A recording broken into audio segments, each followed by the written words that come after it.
제2차 이제 세계대전이 발발할 때의 일입니다. 이제 그 당시 영국 국민들은 불확실한 미래에 대한 불안과 공포에 휩싸여 있었습니다.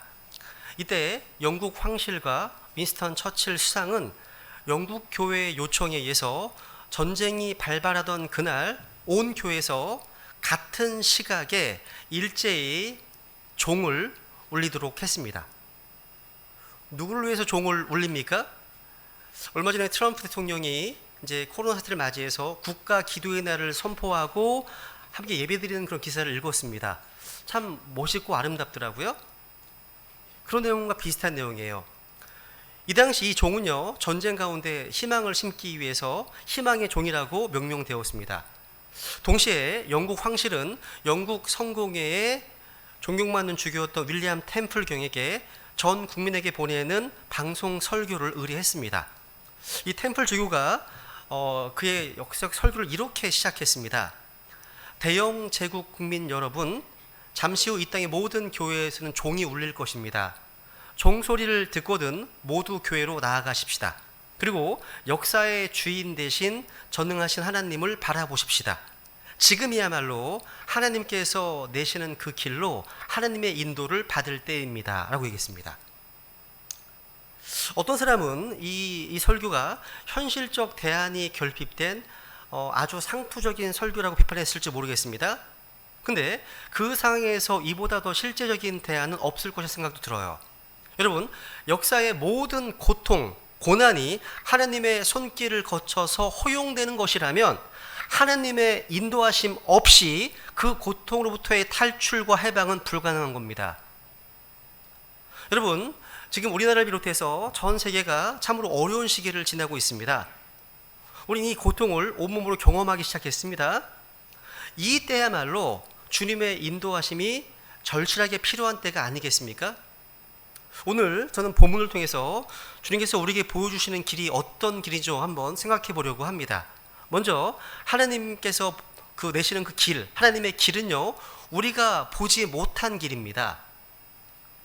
여러분, 1492년이죠. 스페인의 탐험가 이제 크리스토퍼 콜럼버스가 이제 신대륙 아메리카를 이제 발견한 것은 유명한 사실이죠.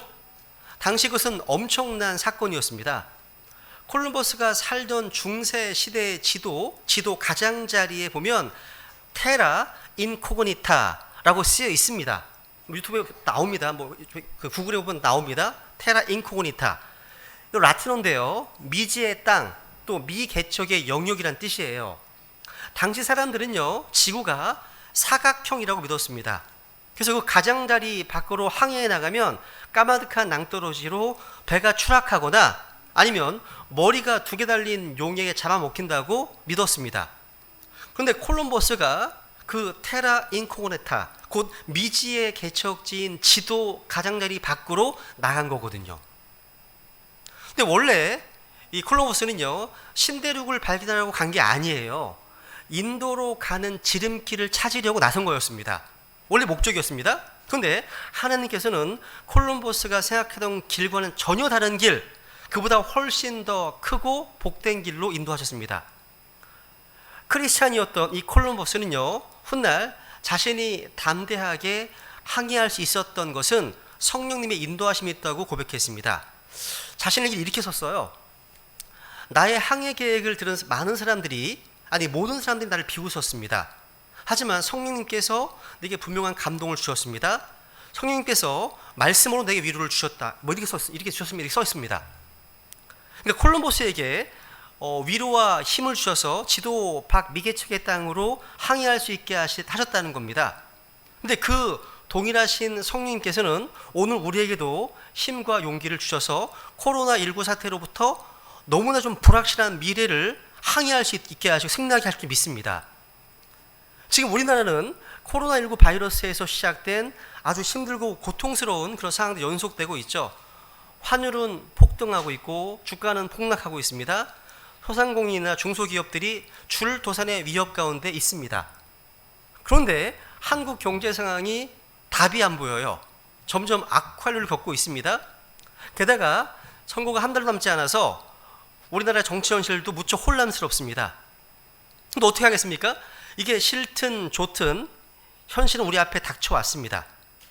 사람들은 모두가 다 두려움과 불안 가운데 한치 앞을 내다볼 수 없는 안개 같은 미래라는 말이 딱 지금에 해당하는 것 같습니다. 여러 전문가들에게도 어떤 길이 보이지 않습니다. 그런데 그건 우리 수준에서나 그렇다는 이야기지, 전능하신 하나님의 수준에서 보면, 그분의 수준으로 올라가면 얘기가 달라져요.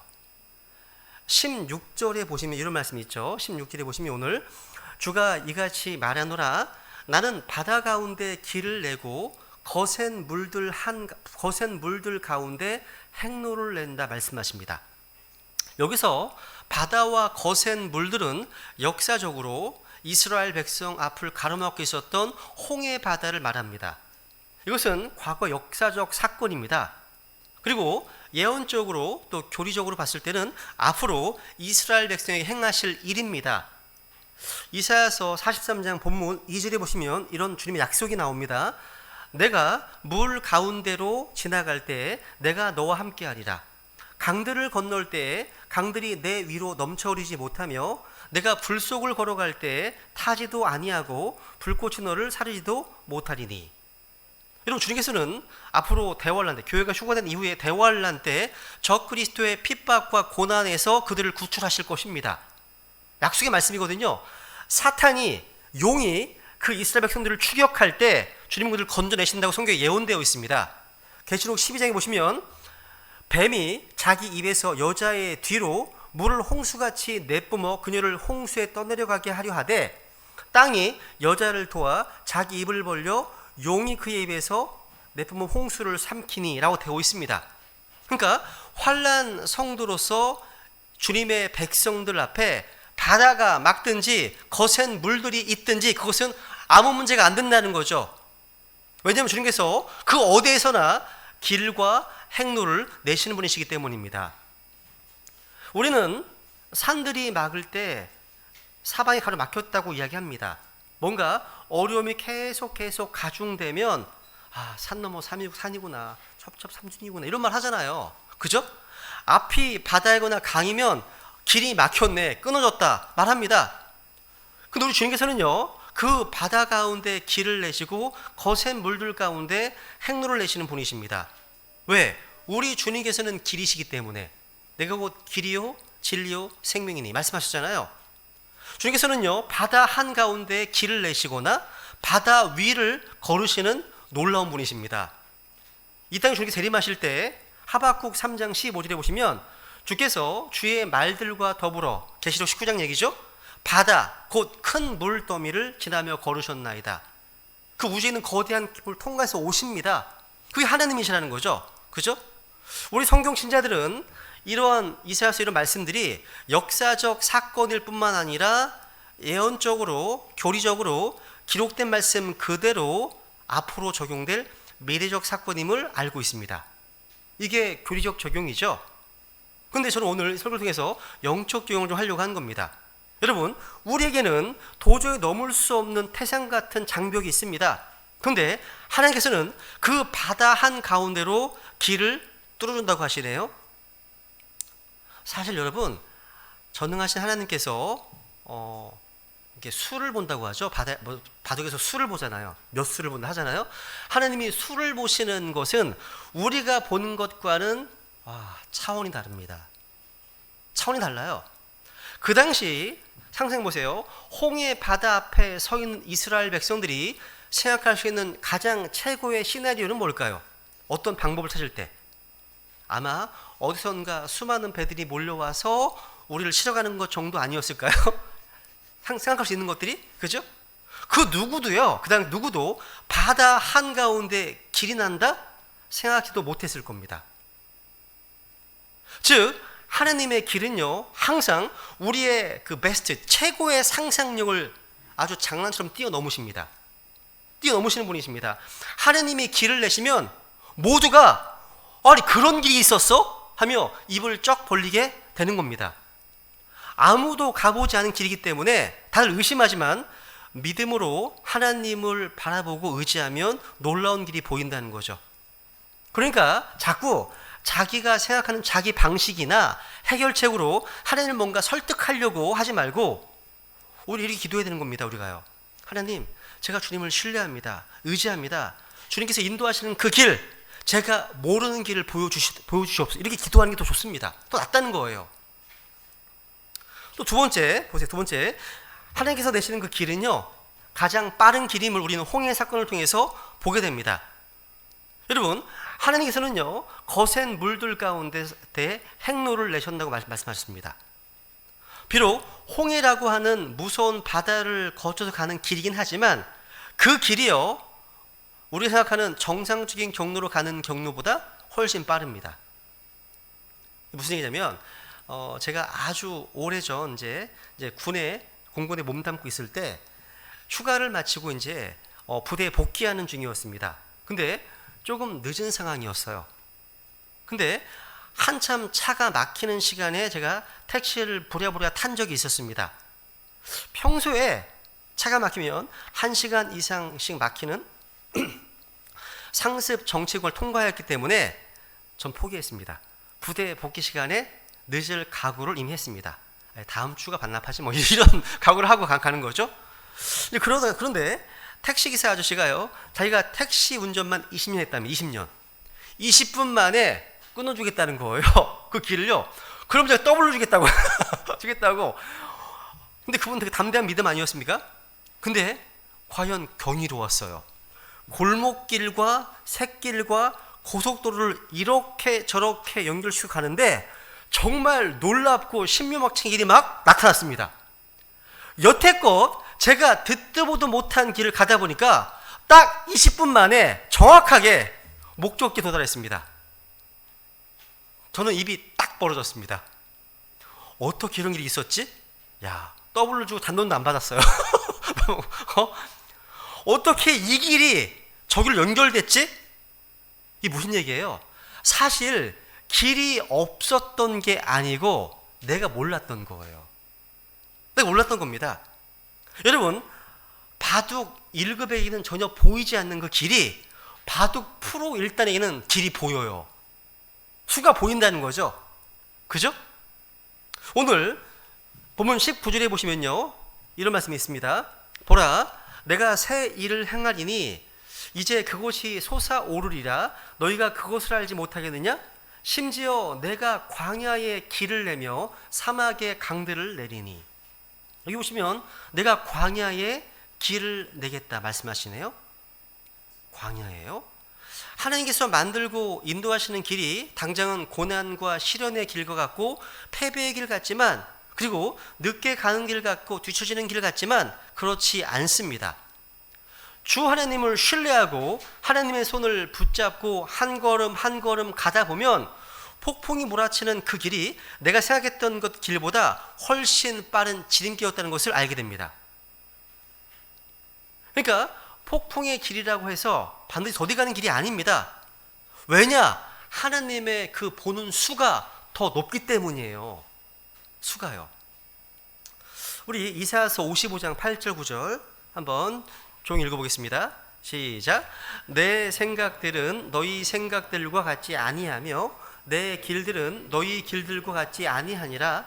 주가 말하노라. 하늘들이 땅보다 높음같이 내 길들은 너희 길들보다 높으며 내 생각들은 너희 생각들보다 높으니라. 여러분, 사람의 생각과 사람의 길이 어떻습니까? 하나님과 사람은요, 생각이 다르고 길이 다르다는 거죠. 여러분, 하나님의 생각은 의롭고 선합니다. 근데 우리 사람의 생각은 어려서부터 악합니다. 사악합니다. 그래서 창세기 6장에 보시면 하나님께 사람의 사악함이 땅에서 크고 또 그의 마음을 생각하여 상상하는 모든 것이 항상 악할 뿐임을 보시고 말씀하시네요. 사람의 생각, 사람의 상상은 모두 악하고 항상 악합니다. 하나님의 말씀입니다. 우리를 지으신 주 하나님께서는요, 우리의 생각과 상상을 전부 다 아십니다. 아세요. 우리의 말과 행동만 달아보시고 아는 것이 아니라 우리 속에 무엇이 있는지를 다 살피고 계십니다. 주님의 결론입니다. 결론이에요. 모든 일에서 항상 악한 거예요. 그래서 창세기 8장에 보시면 이는 사람이 마음에서 상상하는 바가 어려서부터 악하기 때문이다 말씀하십니다. 여러분, 사람의 생각과 상상이 왜 악할까요? 그 생각과 상상이 나오는 소스, 그 하트, 마음이 부패이기 때문입니다. 그래서 예레미야 7장 보시면 마음은 모든 것보다 거짓되고 극도로 사악하니 마음 자체에 심각한 병이 있다는 겁니다. 사악하다는 거죠. 그래서 거기서 나오는 모든 생각과 상상이 악하다는 겁니다. 이게 하나님의 진단이에요. 또 사람의 길은 어떻습니까? 사람의 길은요, 죽음의 길입니다. 사망의 길이에요. 여러분, 코로나 바이러스로 죽는 것보다 예수님 없이 죽는 것이 훨씬 더 비극 아닙니까? 여러분, 하나님께서는요, 사람들 앞에 두 가지를 두고 선택하라고 말씀하셨습니다. 예레미야에 보시면 내가 너희 앞에 생명의 길과 사망의 길을 두었다고 말씀하십니다. 두 개가 있습니다. 생명의 길, 사망의 길이 있습니다. 중에서는요, 에덴 동산 한 중앙에 먹으면 영원히 사는 생명나무가 있고 먹으면 반드시 죽는다고 말씀하신 선악과가 있었습니다. 선택해야 됐죠? 그죠? 신명기 30장 볼까요? 19절. 내가 이날 하늘과 땅을 불러 너희에게 증거로 삼노라. 내가 생명과 사망과 또 복과 저주를 너희 앞에 두었나니 그러므로 너와 내 씨가 살기 위하여 뭘 택하라고요? 생명을 택하라 말씀하십니다. 지금도 마찬가지예요. 하나님은 지옥을 향해 가고 있는 죄인들을 구원하시기 위해서 이 세상에 자신의 독생자 예수 그리스도를 보내주셨습니다. 예수님을 그리스도로 믿으면 구원받고 믿지 않으면 멸망입니다. 지옥이죠, 그죠? 예수 그리스도를 믿으면 천국이고 믿지 않으면 지옥입니다. 성경에 아들이신 예수 그리스도, 아들이 있는 자에게는 생명이 있고 아들이 없는 자는 생명을 보지 못합니다. 선택하는 거예요. 주께서는요, 내 길들은 너희들과 같지 않다 하신 대로 사람의 길들은 주의 길과 다릅니다. 여러분, 주님의 길은요, 내로 좁은 길이에요. 좁은 길입니다. 사람의 길은 멸망으로 인다는 넓은 길입니다. 넓은 길이에요. 주님의 길은 위로 천국으로 가는 길입니다. 사람의 길은요, 아래로 지옥으로 가는 길입니다. 그래서 서로 다른 거예요. 다릅니다. 그래서 주님의 길은요, 우리가 추구하는 길과는 전혀 다릅니다. 그렇기 때문에 이사야서 55장 말씀대로 우리는 자기 길을 버리고 주님께로 돌이켜야 됩니다. 돌이켜야 되는 겁니다. 왜냐하면 하나님의 생각은 우리 생각보다 더 높기 때문이죠. 그래서 여러분, 인생을 우리의 생각이나 우리의 관점이 아닌 하나님의 시각으로 봐야 되는 거예요. 한번 여러분, 요셉을 한번 생각해 보세요. 요셉은요, 어린 나이에 이집트로 이제 노예로 팔려가면서 인생의 모든 꿈을 포기했을 겁니다. 팔레스타인에서 그대로 자랐더라면 팔레스타인의 부잣집 아들로 귀여움받으면서 그 동네 유지가 되어 잘 살았을 텐데 그 꿈이요, 10대 때 산산조각 나버렸습니다. 그 당시 한번 노예로 팔리면 평생 노예였습니다. 상식적으로 풀려날 길이 없었죠. 그러니까 행복한 삶을 살 소망이 다 끊어졌습니다. 고향 땅으로 돌아가서 아버지와 가족들을 다시 만나는 희망도 사라졌습니다. 보디발의 집으로 팔려가서 그곳에서는 형편이 좀 나아지나 싶더니 또 누명을 쓰고 감옥으로 끌려가 버렸습니다. 요셉은요, 자기 인생이 끝없는 절망으로 내려오고 있다고 아마 생각했을 겁니다. 그런데 여러분, 요셉이 내리막길이라고 생각했던 그 길이 하나님 보시기에는 오르막길이었습니다. 그 길이 축복으로 가는 길이었고 이집트의 총리가 되는 길이었다는 거죠. 그것이 이집트와 모든 민족들을 살리는 축복의 길이 될 줄을 누가 알았겠습니까? 여러분, 생각해 보세요. 팔레스타인에서요, 자란 요셉이 정상적인 코스로 이집트에 가서 국가고시를 쳐서 다른 수만 명의 공무원들과 경쟁을 해서 총리까지 올라가려면 할아버지의 할아버지가 돼도 안 될 일입니다. 그죠? 길이 없어요.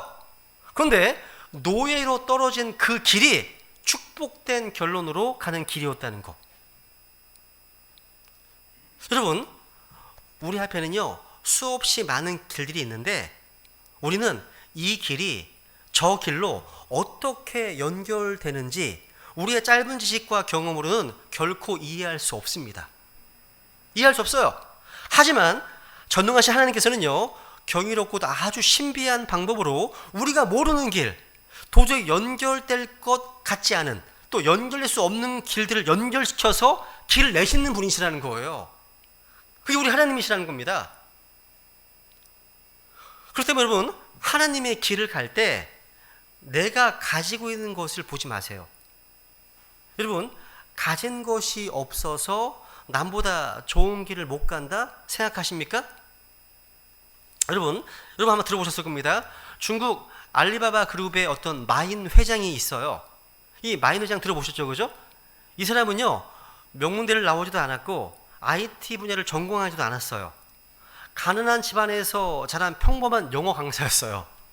영어 강사였습니다. 근데 그가 창업 15년 만에 중국을 넘어서 세계를 집어삼켰다고 합니다. 근데 이 사람이 스탠퍼드 대학에서요, 강의할 때 아주 재미있는 말을 했어요.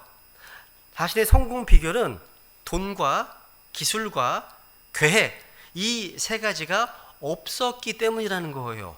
유튜브에 나와요. 보시면 돼요. 없었기 때문이라는 겁니다. 무슨 얘기냐면 돈이 없으니까 돈으로 해결할 수 있는 문제들을 치열하게 고민하고 아이디어와 노력으로 해결했다는 겁니다. 그리고 기술이 없으니까 능력 있는 기술자들을 존중하고 우대했다는 겁니다. 또 계획이 없었기 때문에 변화하는 시장이 아주 발빠른 어떤 그 대처할 수 있는 유연성이 있었다고 고백하는 겁니다. 무슨 얘기예요? 가진 것이 없다고 길이 막히는 게 아니라는 거예요. 하나님은 빈털터리 난민에 불과했던 이스라엘 백성들을요, 젖과 꿀이 흐르는 가나안 땅으로 인도하셨습니다. 오히려 우리에게 가진 것이 없기 때문에 하나님께서 길을 보여주시는 거예요. 가진 것이 없기 때문에 더 겸손하게 기도하게 됩니다. 가진 것이 없기 때문에 하나님의 인도하심을 따를 수 있고, 가진 것이 없기 때문에 다른 사람들을 더 소중히 여기면서 함께 걸을 수 있는 겁니다. 세 번째, 하나님의 길은요, 거룩한 길입니다. 거룩한 길이에요. 오늘 본문에 보시면 14절, 15절에 보시면요, 이스라엘의 거룩한 이, 또 나는 주 곧 너희의 거룩한 이요. 그러니까 거룩한 이라는 말이 계속 나오고 있습니다. 주님께서는요, 이스라엘 백성들에게 자신이 누구인지를 계시해 주십니다. 이스라엘에게 가장 필요한 것은 주님을 바르게 아는 지식 아닙니까? 우리도 마찬가지예요. 우리의 영적 생활, 신앙생활, 믿음 생활에서 가장 중요한 게 뭐예요? 단연코 하나님을 아는 지식입니다. 지식이에요. 신앙생활의 처음도 하나님을 아는 것이고 신앙생활의 마지막도 하나님 아는 거예요. 그래서 요한복음 17장 3절에 보시면 영생은 이것이니 곧 그들이 유일하신 참 하나님인 아버지와 아버지 보내신 자 예수 그리스도를 아는 것이니이다 되어 있습니다. 이게 영생의 정의라기보다는 영생을 받은 사람이 예수 그리스도를 알도록 하기 위함이니다. 영생을 받은 목적이라고 할 수 있습니다. 영어로 마이트가 들어가 있거든요. 그러니까 구원받아서 영생을 얻었다면 우리의 목적이 뭡니까? 그분을 알아가는 거죠. 알아가는 데 목적이 있습니다. 그죠?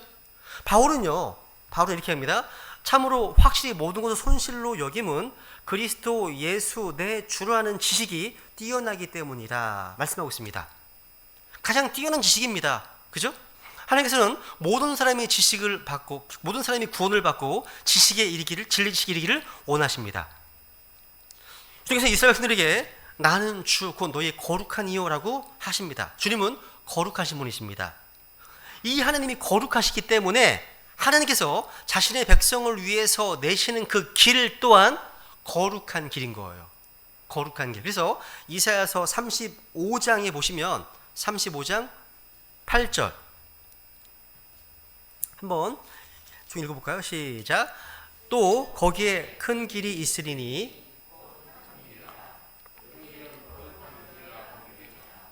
부정한 자들은 그곳을 지나가지 못하겠고 그 길은 오직 구속받은 자들을 위하여 있으리라. 비록 행인들이 어리석은 자라 할지라도 그 안에서 잘못하지 아니하리라. 거기에 큰 길이 있고 한 길이 있습니다. 그 길은 어떤 길입니까? 거룩한 길이라 불린다 하십니다. 이건 사실 교리적으로 예수님 재림하실 때의 모습입니다. 한마디로 킹스 하이웨이, 왕의 대로를 말합니다. 즉 출애굽의 행로였고 재림하실 때 오시는 그 하이웨이 길임을 우리는 이전에 공부했던 내용이죠. 주일 오후 시간에, 그죠? 근데 이 길은 거룩한 길이라 불립니다. 왜? 이 길로 주님께서 오시기 때문이죠. 근데 부정한 자들은 이 길로 지나가지 못합니다. 이 길은 오직 구속받은 자들을 위해서 있는 겁니다. 여러분, 하나님의 길, 그 길은 거룩한 길로 불린다고 했습니다. 영적으로 그 길은요, 거룩한 자, 곧 예수 그리스도의 보혈로 구속함을 입어서 거룩함을 입은 자만이 걸어갈 수 있는 길입니다. 그 길은요, 회개하지 않은 자, 거듭나지 않은 자, 결코 걸어갈 수 없는 길입니다. 이 길은요, 세상의 길과 차별화된 길이기 때문이에요. 그렇기 때문에 세상 사람들은요, 하나님의 사람들이 가는 길을 전혀 이해하지 못해요. 이해 못합니다. 아이 참, 그리스도는 무슨 재미로 사냐? 너는 술을 하냐? 뭐 담배를 피냐? 어떻게 황금 연휴에 자기 돈까지 쓰면서 거리전도에 참여하냐? 또 놀아야 될 주말에 어떻게 매주 교회 가서 예배를 드리고 성경 공부를 하냐? 뭔 재미로 사냐? 이해를 못 하잖아요. 제가 지지난주 수요일 날 우리 교회에서 우한에 있는 이제 어떤 크리스찬의 영상을 한번 본 적이 있습니다. 역병이 창궐하는 그런 상황에서도 이전에 하던 모습 그대로 방호복을 입고 마스크를 나눠주면서 계속해서 예수 그리스도를 선포하는 모습들을 보여주고 있습니다. 되게 큰 도전이 됐습니다. 아니, 이런 모습을 사람들이 어떻게 이해할 수 있겠습니까? 이해가 안 가죠. 그것은 그 길이요, 예수 그리스도의 피로 죄 사함 받아서 구원받은 자, 거룩한 자만이 갈 수 있는 거룩한 길이기 때문입니다. 여러분, 영적인 눈으로 보지 않고는 이해할 수 없는 것이 당연한 겁니다. 우리는 세상 사람들이 가는 길과 다르기 때문에 거룩한 길입니다. 마지막 네 번째로 하나님의 길, 그 길은요, 안전합니다. 안전해요.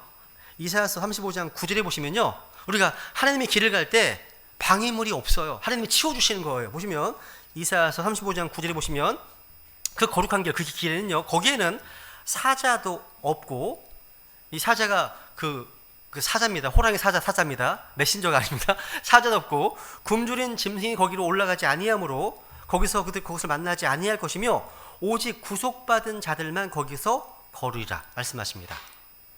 여기서 사자도 없다는 말은요, 영적으로 울부짖는 사자인 마귀를 말합니다. 이 말씀 우리에게 적용한다면, 이 말씀은 우리가 하나님의 길로 걸어갈 때 우는 사자와 같이 덤벼드는 마귀들의 영적 공격으로부터 지켜주신다는 뜻이기도 합니다. 즉, 우리가 믿음을 통해 하나님의 은혜로 구속받은 사람들은 하나님의 길로 걸어갈 때 모든 원수 마귀의 공격에서 특별한 보호하심을 입을 거라는 겁니다. 그래서 하나님께서 인도하시는 그 길이 가장 안전한 길이라는 거예요. 위험해 보여도 그게 안전한 길이라고 말씀하시는 겁니다.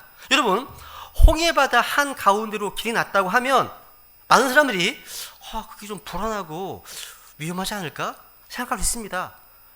멀쩡한 다리도 무너지는데 바닷속 길이라니 불안하지 않겠습니까? 불안해 보이죠. 그런데 하나님께서요, 홍해 가운데로 낸 그 길은요, 가장 안전한 길이었습니다. 하나님은 홍해바다에 어떻게 길을 내셨습니까? 그 흥미로운 내용이 출애굽기 17장 14장에 잘 나와 있습니다. 출애굽기 14장에 잘 나와 있습니다. 여기 보시면 밤새도록이요, 강한 동풍이 불어와서 바닷길을 말렸다고 되어 있습니다. 한 번에 이게 그 길이 난 게 아니에요. 21절 보시면 모세가 바다 위로 자기 손을 내밀매 주께서 강한 동풍으로 밤새도록 바다를 뒤로 물러가게 하시고 바다를 마른 땅이 되게 하시며 물들을 나누시니 되어 있네요. 하나님은 이 순간에요, 강한 동풍으로 바다를 가르셨습니다. 바람이 얼마나 세었으면 바닷물이 갈라질 정도였습니까? 이 바람은요, 성경을 비교해 보니까 자연현상이 아니더라고요. 콧바람이었어요. 누구의? 주님의 콧바람이래요. 그래서 보면서 되게 웃음이 나더라고요. 뒤에 보시면 15장 8절 보시면 주의 콧구멍에 거센 바람에 물들이 함께 모이되. 그래서 제가 이 말씀 읽으면서 한번 해봤어요. 약하던데요. 그리고 큰 물들이 모두 이제 바로 일어섰다고 되어 있습니다. 와, 여러분, 주님의 콧김이 이러하면 주님께서 입을 한번 불어버리시면 어떻게 되겠습니까? 끝장나는 겁니다. 하는 겁니다. 이렇게 하나님은요, 무한 광대하신 분이십니다. 우리가 하나님을요, 우리 아버지로, 선한 목자로 부르고 있지 않습니까? 그런데도 작은 문제 앞에서 절망하기도 하고, 불평하기도 하고, 낙담에 빠져 있기도 하고, 아, 죽고 싶다. 하나님 얼마나 한심한 우리를 보시겠습니까? 하나님께서. 사람들은 흔히요, 자기 문제 외에는 아무것도 보지 못하는 경우가 많아요. 그러다 보니까 평소에는 신앙생활을 잘하는데 정작 믿음이 필요할 때는 전혀 믿음이 발휘되지 못하는 일들이 많습니다.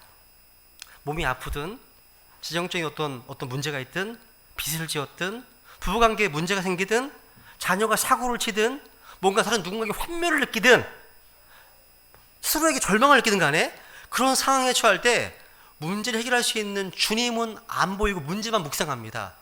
문제만 집중한다는 거죠. 그런데 여러분, 문제 해결자는 누구십니까? 주님이십니다. 홍해바다를 가르셔서 길을 내신 분은 바로 하나님이시잖아요. 그래서 우리 모두 문제를 보지 않고 너무 뉴스를 보지 말고 너무 유튜브 보지 말고 너무 그런데 막 몰입되지 말고요. 문제 해결되신 주님을 깊이 묵상하시고 그분을 바라보시기 바랍니다. 주님이 어떤 분이신지를 기억하면서 그분의 빛 안에서 나의 문제를 대입해 보세요. 한번. 그분이 어떤 분이시지? 내 문제는 어떤 문제지? 한번 비교해 보시라는 거예요. 여러분, 흥미로운 것은요, 여기서 주님께서요, 홍해 바다를 이제 가르시는데, 바다를 마른 땅이 되게 하신다는 거예요. 마른 땅이. 눈이 많이 갔어요. 마른 땅이 되게 하신다? 마른 땅은요, 습기가 없이 완전히 마른 땅을 말하는 거잖아요. 이스라엘 백성은요, 바다가 갈라지고 바로 건넌 게 아니에요. 밤새도록 강한 동풍이 불어서 바닷길이 다 마른 후에야 건넜어요. 그러면서 십계라는 영화는 틀린 거예요. 한 번에 탁 갈려잖아요. 그거 아닙니다. 그건 성경 좀 틀린 겁니다. 그죠? 근데 여러분, 밤새도록 강한 동풍이 이제 불어서 바닷길이 다 마른 후에 건넜죠? 왜 그랬을까요? 이런 생각이 들어요, 여러분. 바닷가 갯벌을 걸어보면 아시겠지만 거기서는요, 발이 푹푹 빠져서 몇 걸음 옮겨가기도 쉽지 않습니다. 그런 땅을 건넜더라면 이스라엘 백성은요, 거기서 다 발이 묶였을 거예요. 생각해 보세요. 근데 하나님의 바람이 바닷길을 단단하게 말려서 사람들이 걸어가기에 안전한 길을 만들었습니다. 그러니까 바다를 가렸을 뿐만 아니라 그 드러난 땅을요, 수백만 명이 건너도 문제가 없을 정도로 마르고 단단한 길로 바꿔주셨던 겁니다. 그래서 홍해 가운데 난 그 길은요, 겉보기에는 불안해 보이지만 아주 단단하고 튼튼한 길이라는 거죠. 하나님이 내시는 길이 그렇습니다. 그러니까 하나님께서 우리에게 주시는 그 길은 안전하고 튼튼합니다. 튼튼해요. 그런데 여러분, 세상 길은 정반대예요.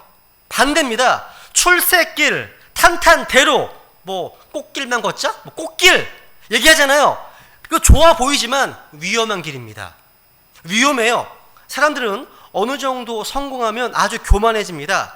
부자가 되고 높은 자리에 앉으면 꿈을 이룬 것 같지만 실은 그때부터가 위기예요. 위기입니다. 사람의 눈에 승승장구하는 것 같은 그 길이 영적인 눈으로 보면 낭떠러지 절벽길을 가득 불안불안한 겁니다. 그렇게 교만해서 함부로 살다가 추락해버리는 사람들이 얼마나 많습니까? 마귀는요, 우리가 성공에 취해서 그 길이 갖고 있는 위험성을 인식하지 못하게 만듭니다. 그래서 크리스찬들이요, 세상적인 성공을 조금 이루었다고 할 때 종종 넘어지는 거예요. 넘어지는 겁니다. 화려한 길이 오히려 위험한 길일 수 있습니다. 내리막길도 위험해요. 오르막길 훨씬 안전해요. 안전합니다. 여러분, 하나님은요, 소박해도 안전한 길로 우리를 인도하시는 분이십니다. 그래서 여기 뒤에 보시면요, 출애굽기 14장 28절 29절에 보세요. 마지막 구절인데요, 보시면 물들이 돌아와서 병거들과 기병들을 덮되 그들의 뒤를 따라 바다로 들어간 파라오의 온 군대를 덮고 그들 중에 하나도 남기지 아니하였더라. 그러나 이스라엘 자손은 바다 한 가운데서 마른 땅 위로 걸어갔고 물들은 그들의 오른쪽과 왼쪽에서 그들을 위해 벽이 되었더라 말씀하십니다. 안전한 이 물들이 그들의 오른쪽과 왼쪽에서 벽이 되었답니다. 그들을 위해서 벽이 되었답니다. 여기서의 벽은요, 어마어마한 큰 도시의 성벽 같은 그런 거대한 벽을 말하겠죠. 홍해의 바닷물이 벽을 이루고 있으니까 어마어마하죠. 여러분, 바다 한 가운데서 마른 땅 위로 걸어가던 이스라엘 백성들은요, 한번 생각해 보세요. 이들은요, 전무후무한 경험을 하고 있습니다. 이들이 바다를 통과했을 때 바다에는요, 죽은 이집트 사람들의 시체가 떠 있었습니다. 이들은 모두 하나님의 무시무시한 어떤 능력, 전능하신 능력과 무서운 심판을 목격했습니다. 여러분, 근데 이스라엘 백성이 이집트 백성들보다 더 의로웠기 때문에, 거룩하기 때문에 홍해에 살아난 것이 절대 아닙니다. 아니죠? 하나님께서 유월절 어린 양의 피로 그들을 구속하셨기 때문에 그들은 죽음의 홍해 바다를 무사히 통과할 수 있었던 것입니다. 이게 복음이잖아요. 그죠? 이 물은요, 추격해 들어오는 이집트의 병거들과 기병들을 몰살시킨 죽음의 물이었습니다. 근데 이스라엘 백성들에게는요, 물 한 방울 묻히지 못했습니다. 그저 거대한 벽이 그들을 위해서 옆으로 흘렀습니다. 그러니까 물이 어디로 간 게 아닙니다. 간 게 아니에요. 하나님의 보호하시는 손길에 막혀서 이스라엘 백성을 거느리지 못하고 옆으로 지나갈 뿐이었습니다. 그런데 그 물은요, 이집트의 군대에게는 죽음의 칼이 되었습니다. 우리 역시요, 하나님의 보호하심이 없다면 이 물에 죽고 말 겁니다. 우리도 세상 사람과 똑같은 대한민국에 살고 있습니다. 바이러스의 팬데믹 선포라는 역병의 비바람, 경제적 어려움의 비바람, 질병의 비바람, 우리에게라고 안 올 리가 없죠. 그런데 세상 사람들이 그 비바람 때문에 무너질 때 하나님의 백성들은 죽지 않습니다. 죽을 것 같지만 죽지 않습니다. 하나님의 벽이 우리를 지키고 있기 때문입니다. 홍해 바닷물과 같은 고난의 바다가 계속 덮쳐옵니다. 근데 보혈의 손길이, 그 보혈의 권능이 우리를 보호하고 있습니다. 그래서 우리는 그 속으로 길을 뚫고 갈 수 있다는 거죠. 이게 은혜죠. 그죠? 이제 말씀 마무리하겠습니다. 오늘 현실이 너무 답답합니다. 그죠? 길이 안 보인다는 말을 자주 듣습니다. 정치도 길이 안 보이고, 경제도 길이 안 보이고, 뭔가 해법을 제시해야 이 시대의 교회들도 길이 안 보인다고들 합니다. 그래서 저는 기도하는 하나님의 사람들에게는 하나님께서 보여주시는 길이 보인다고 믿습니다. 그 길이요, 우리가 생각하는 길이 아닐 수 있습니다. 박수갈채가 기다리는 길, 편하고 좋은 길이 아닐 수도 있습니다. 아주 좁고 힘든 길일 수 있습니다. 근데 하나님께서 내시는 그 길이 최고의 길입니다. 최고의 길이에요. 기도한 우리는요, 그 길을 함께 가는 믿음의 동지들이 아닙니까? 서로 사랑하고 격려하고 담대히 하나님이 인도하시는 그 길로 행진하기 원합니다. 우리 이 시간 사람의 눈으로 볼 수 없는 하나님의 그 길, 가장 빠른 길, 또 가장 안전한 길, 그 거룩한 길을 걷는 우리 모두가 되기를 결단하고 기도하면서 주님의 은혜를 구하겠습니다.